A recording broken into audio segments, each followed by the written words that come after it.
When humanity joined the Galactic Council, the event was calm, formal, and filled with quiet judgment. Representatives from dozens of star systems gathered in a wide chamber made of silver stone and glowing lines of light. Humans arrived without armor or show, dressed simply, standing close to one another. Among them were Tom and Anna, a bonded pair chosen not for power but for balance.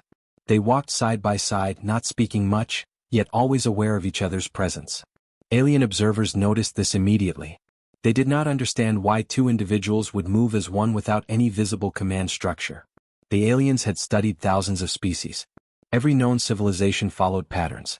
Some bonded only during specific seasons.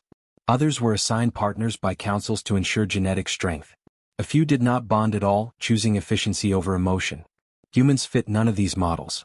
Tom and Anna were not paired by law. No signal marked them as required partners.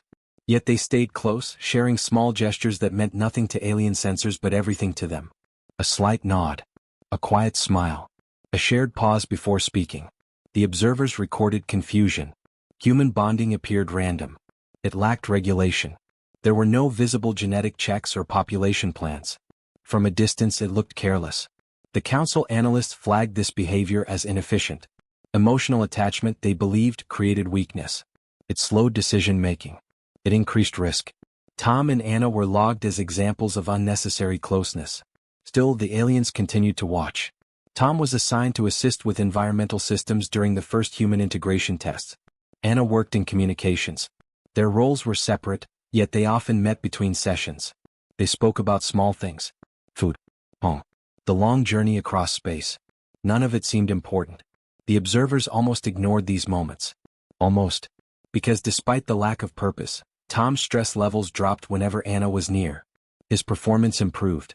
Anna's communication accuracy increased after their brief conversations. The data did not match expectation. Alien scientists reviewed the numbers again. They assumed coincidence. Humans were known for strange habits. One researcher suggested that the pair simply distracted each other in pleasant ways, masking deeper flaws. Another suggested it was temporary. Humans, after all, had no mating cycles. Their bonds should weaken over time. Yet days passed. Then weeks. Tom and Anna remained steady. During a council briefing, a senior alien delegate addressed the human group. The questions were polite but sharp. Why did humans choose partners freely?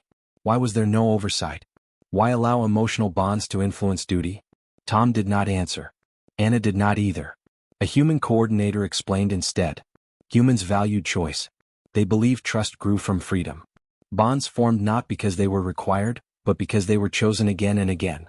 This answer caused quiet unrest. Choice was dangerous, the aliens believed. Choice led to mistakes. Systems existed to remove choice for a reason. Yet the humans showed no sign of fear. Tom stood calmly, hands folded. Anna watched the delegates, her expression steady. They were not defiant. They were certain. That certainty unsettled the room. Observers followed them after the meeting. In a resting area, Tom seemed tired. Anna noticed without being told. She offered water. He smiled, grateful. No words were needed. Sensors recorded a drop in fatigue markers. Again, the data did not align with known models. Emotional presence was not supposed to produce measurable physical benefit. One alien researcher, young and curious, requested closer study. Permission was granted. The researcher watched how Tom adjusted his pace to match Anna's. How Anna waited when Tom paused. These were small acts easy to miss. Yet together they formed a pattern. Neither led. Neither followed. They moved as equals. The council logs began to change tone. Words like inefficient were replaced with uncertain. Human bonding was not chaotic. It was simply uncontrolled. That lack of control made the aliens uneasy.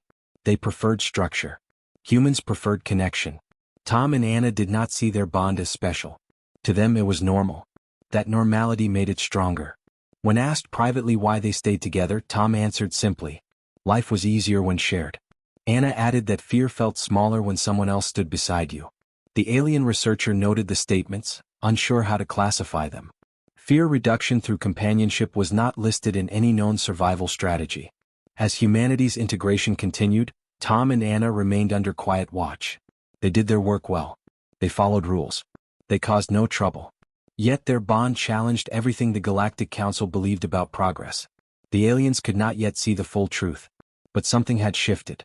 In the calm presence of two ordinary humans, the galaxy had encountered a strength it did not understand, and that uncertainty would not fade easily. Researchers followed families like Kate and Leo across human space, watching them with quiet interest and growing doubt. Kate and Leo were not leaders, soldiers, or scientists of great rank. They were ordinary humans who lived ordinary lives, yet the Galactic Council marked them as valuable study subjects. They had stayed together through years of travel, work transfers, and long separations caused by duty. No written contract bound them. No authority demanded they remain united. Still they did. Kate worked in supply planning on a rotating station that moved between systems. Leo repaired transit engines on deep-range ships. Sometimes they lived together. Sometimes they were separated by months of travel and many light years. The aliens believed distance weakened bonds. Every known species showed this pattern. Time apart reduced attachment. Logic replaced feeling. Yet Kate and Leo broke this rule again and again. When separated, they sent simple messages. Short updates. Quiet words of support. No dramatic displays. No signs of emotional distress. When reunited, they did not celebrate loudly. They simply resumed life side by side as if nothing had changed. Alien researchers found this confusing. Emotional ties were expected to be loud, disruptive, and inefficient. Kate and Leo were none of those things. The council analysts recorded their behavior as background noise.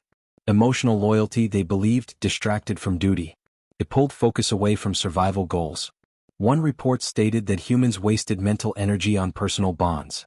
Kate and Leo became examples of this waste. Yet their work records told a different story. Kate's supply projections were accurate beyond expected margins. Leo's repair success rate remained high, even after long shifts and dangerous assignments.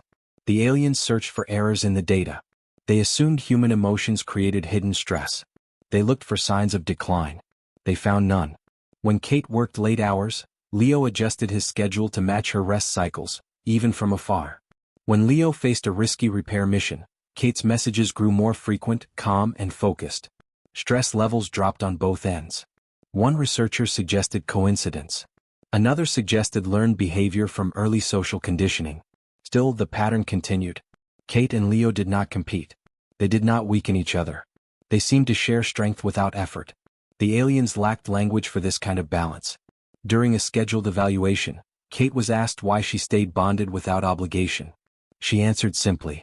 Leo made the future feel real. Without him, plans felt empty. Leo, questioned separately, said Kate reminded him why survival mattered. These answers were logged but dismissed. Purpose tied to another individual was considered dangerous. The council classified the bond as a distraction. They believed it would fail under enough pressure. To test this, they extended Leo's assignment unexpectedly. The separation doubled. Weeks became months. The aliens watched closely, waiting for signs of breakdown. Instead, Kate adapted. She reorganized her routines. She took on new tasks. Her performance did not fall. Leo, far from home, worked harder, not less. When the assignment ended, their reunion was quiet. No ceremony. No release of emotion. They shared a meal. They rested. They returned to work the next day. The researchers were unsettled. Emotional bonds were supposed to demand attention. Kate and Leo required none. Alien reports grew cautious. Words like unnecessary distraction were replaced with unclear influence. The bond did not interfere with duty. It seemed to support it. Yet the council resisted this conclusion. Accepting it would challenge long-held beliefs. The truth remained ignored. Kate and Leo continued their lives, unaware of the quiet debate surrounding them. To the galaxy they were data points. To each other they were home. The aliens dismissed the bond as unimportant, not realizing they were overlooking one of humanity's simplest and strongest foundations. The frontier station was quiet when the first warning sounded. It was a wide structure floating near the edge of mapped space, shared by many species. Trade passed through it. Research teams rested there. It was not meant for war. When the alarm rang, many did not believe it at first. Sensors showed fast-moving objects closing in. Unknown ships. No clear signal. No demand. Only speed. Panic spread quickly. Different species reacted as they were trained to do. Some froze, waiting for orders. Some rushed to secure data. Others activated retreat protocols without hesitation. The station lights shifted from soft white to harsh red. Hallways filled with noise and confusion. Mike was working near the lower docks when the alert reached him. He stopped, listened, and checked the status board. Evacuation was already underway. Escape pods were being prepared. He knew the rules. Human protocol allowed retreat when survival odds dropped. Still, Mike did not move toward the exits. His first thought was not of himself. Mary was assigned to the medical wing on the opposite side of the station. Mike knew this. He also knew that many patients there could not move quickly. Some were injured. Some were not human at all. The retreat order did not wait for them. The station systems were not built for kindness. They were built for efficiency. Mike turned and ran. Around him, other humans made similar choices. They moved against the flow of retreating crowds. Some shouted warnings. Some gave directions. There was no central command telling them to do this. They acted because they saw others in danger. A human engineer stayed behind to keep power stable. A cargo worker helped an alien child reach safety. None of it was ordered. Alien observers watched in confusion. Their own people followed procedure. Save the many. Abandon the few. It was logical. It was clean. The humans broke this logic again and again. Explosions shook the station. One section lost pressure. Emergency fields sealed it off. Mike barely avoided being thrown into a wall. He pushed forward, breath heavy, heart racing. Fear was there, sharp and real. But it did not stop him. Fear was something to move through, not obey. In the medical wing, Mary worked quickly. She moved from bed to bed, securing patients, calming them, adjusting supports. She heard the alarms. She knew time was short. Still, she refused to leave anyone behind if she could help it. Other human staff stayed with her. Some aliens left, apologizing as they went. Mary did not blame them. Their fear was different. When Mike reached the medical wing, smoke filled the air. He found Mary helping an elderly alien onto a support chair. Their eyes met for a brief moment. No words were needed. They understood each other completely. Mike began lifting equipment, clearing paths, helping move those who could not walk. The attack grew worse. The unknown ships fired again. The station's shields failed in sections. Retreat timers counted down. Escape pods filled. Some launched half empty because their species would not wait. The humans noticed. They filled the empty space with those who needed it most. An alien commander shouted warnings. Time was gone. Survival odds were dropping. Mike ignored him. Mary ignored him too. They worked until the last possible moment. When a corridor collapsed, Mike shielded Mary with his body without thinking. When fire blocked a path, Mary found another route, refusing to give up. Finally, there was nothing left to save in the wing. Only then did they run. The last pod was nearly gone. A human pilot held it open, eyes fixed on the hallway. When Mike and Mary arrived, breathless and burned, the pilot nodded once and launched. From a distance, the station broke apart. Silence followed. Rescue ships arrived later. Casualties were counted. The numbers were lower than expected. Much lower. Alien analysts reviewed the recordings. They saw humans staying behind. They saw Mike refusing evacuation. They saw Mary working until the end. They saw no hesitation when humans chose others over themselves. There were no commands in the audio. No threats. Only simple words. This way. I've got you. Go first. The data did not fit known models. Sacrifice without order. Risk without reward. Survival increased, not decreased. The analysts struggled to explain it. Humans had endangered themselves, yet saved more lives overall. Mike and Mary sat together later on a rescue ship, exhausted. They spoke quietly, checking injuries, holding hands without thinking. To them, what they had done felt normal. You did not leave people behind. You did not leave each other behind. That was all. The aliens watching them felt something unfamiliar. Not fear. Not logic. Something heavier. Something deeper. The truth was beginning to show, and it left them uneasy. After the crisis, the station no longer existed, but its records did. The Galactic Council gathered those records and began a full review. Every action, every movement, every decision made during the attack was replayed again and again. At first, the analysts searched for errors. They expected to find panic, disobedience, or simple luck. Instead, they found patterns that refused to disappear. Bonded humans showed higher endurance. Their bodies held out longer under stress. Their reaction times stayed sharp even when wounded or exhausted. Their coordination with others, especially with familiar partners, was smooth and fast. Morale, a concept the Council rarely valued, remained high even when survival odds dropped.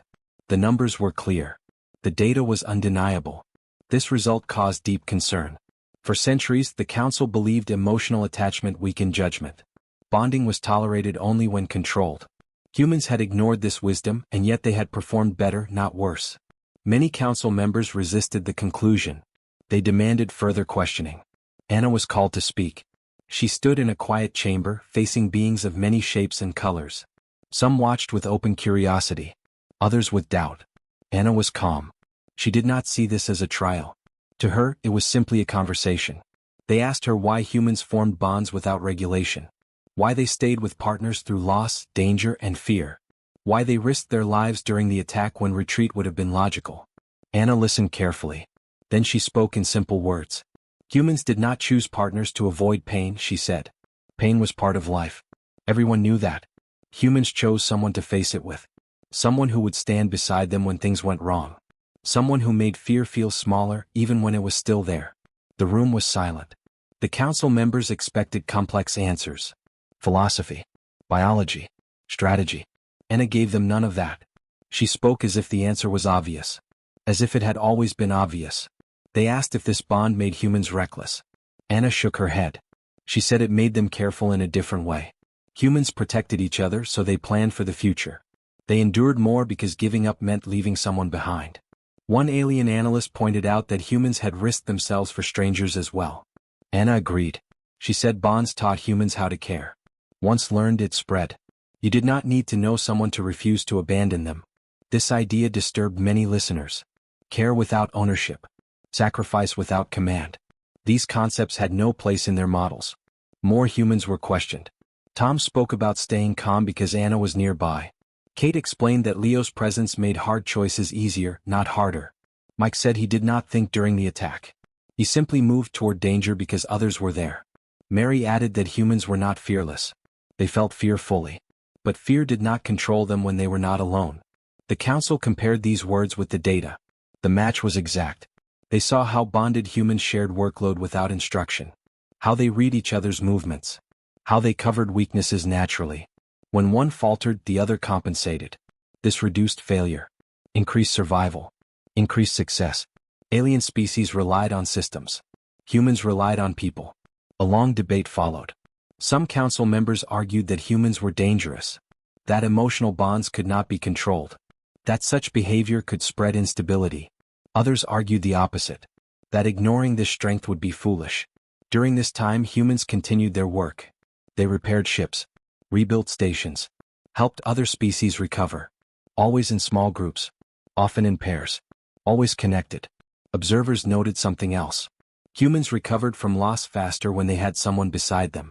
Grief did not stop them. It slowed them, yes, but it did not break them. They mourned together, then moved forward together. The council had no category for this. No term in their records. Finally, a senior member spoke. The council had judged humans by the wrong measure. They had looked for efficiency in isolation. Humans were not built for isolation. Their strength came from connection. This was difficult to accept. It meant the council's models were incomplete. It meant emotion was not a flaw but a tool.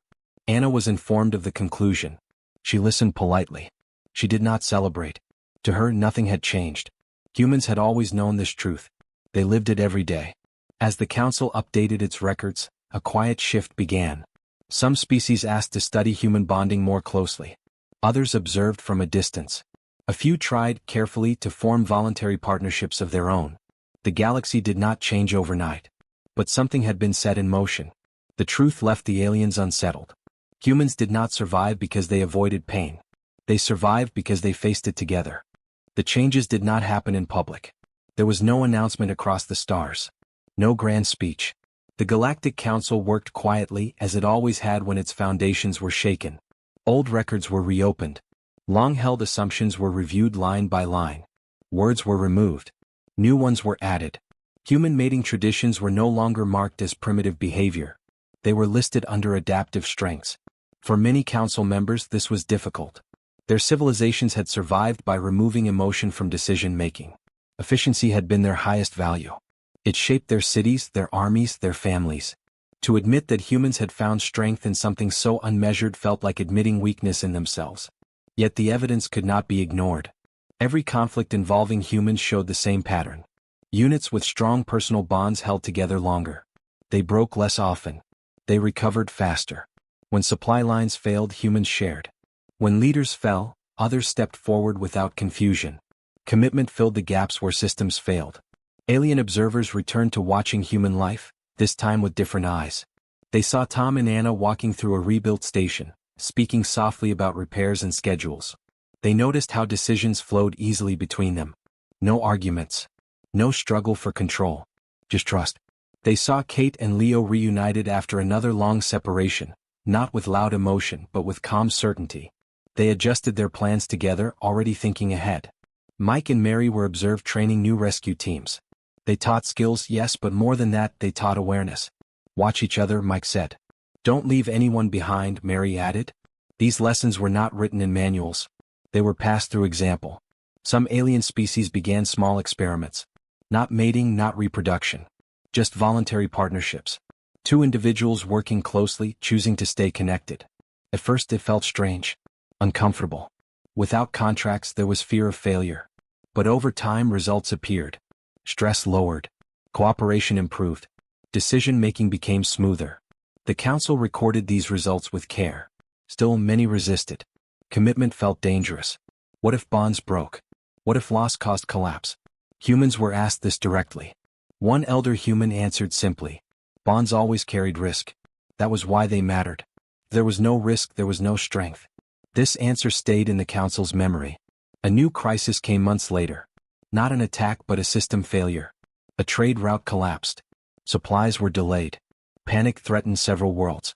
The council prepared strict ration plans. Humans responded differently. They coordinated between colonies. Shared resources. Sent help where it was needed most. They trusted each other to do the same. The crisis passed with less damage than expected. Slowly, quietly, understanding grew. Human strength was not speed. It was not perfect logic. It was not efficiency. Humans wasted time talking. They argued. They cared. They mourned. And yet, when everything else failed, they endured. Commitment was their true technology. The Council's final report stated this clearly. Humans did not survive by standing alone. They survived by choosing each other again and again, even when it hurt. Especially when it hurt. Some council members felt uneasy reading those words. Others felt hope. Across the galaxy, small changes continued. Partnerships formed. Trust spread. Systems adapted. Humans remained the same. They walked together. Worked together. Faced fear together. They did not see themselves as special. But the galaxy now knew better.